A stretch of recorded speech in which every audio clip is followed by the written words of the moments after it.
അധർമ്മത്തിനെതിരെ ധർമ്മം വിജയിപ്പിച്ചെടുക്കാൻ അവതാരങ്ങൾ പിറന്നു മണ്ണാണ് ഭാരതം. അതേ ധർമ്മഭൂമിയിൽ ജനാധിപത്യം സംരക്ഷിക്കാനുള്ള രണവേദി ഉയർന്നു കഴിഞ്ഞു. യുദ്ധക്കളത്തിൽ അധർമ്മത്തെ അമ്പെയ്തി വീഴ്ത്താൻ അവതാരവും പിറന്നിരിക്കുന്നു. ആ അവതാര പിറവിയുടെ പേരാണ് സാക്ഷാൽ രാഹുൽ ഗാന്ധി. അധികാരമില്ലാത്തവന്റെ പ്രതിനിധി, ഒറ്റപ്പെട്ടവന്റെ ശബ്ദം.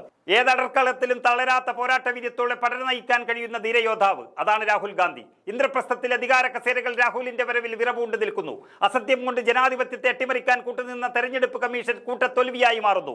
സൗമ്യനായ രാഹുൽ ഗാന്ധിയിൽ നിന്ന് ബ്രിട്ടീഷുകാരെ വിറപ്പിച്ച അഹിംസാ പിതാവ് ഗാന്ധിയെപ്പോലെ ഉശിരുള്ള ഒരു പുതുയുഗ നായകനായി ഈ രാജ്യം കാണുന്നു രാഹുലിനെ.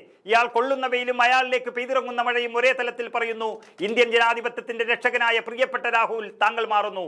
ഇലക്ട്രോണിക് വോട്ടിംഗ് യന്ത്രം കൊണ്ടും മരണാനന്തര ജനനവും ജനനാനന്തര മരണം കൊണ്ട് ഇന്ത്യൻ ജനാധിപത്യത്തെ അട്ടിമറിക്കാൻ ശ്രമിക്കുന്നവരെ നിങ്ങൾ ഓർക്കുക. ഈ രാജ്യം ആഗ്രഹിച്ച നവയുഗ സൂര്യനാണ് രാഹുൽ ഗാന്ധി. അയാളിലൂടെ മറ്റൊരു സ്നേഹകാലത്തിന് തിരിതെളിയും. അതിനുള്ള സമാരംഭമാണ് ചരിത്രമുറങ്ങുന്ന ബുദ്ധന്റെ ഭൂമികയിൽ നിന്നും രാഹുൽ ഗാന്ധി കുറിച്ചിരിക്കുന്നത്. വെറും വോട്ടധികാര യാത്രയല്ല, ബുദ്ധനെപ്പോലെ തന്നെ സത്യമന്വേഷിച്ചുള്ള മഹായാത്രയാണ്.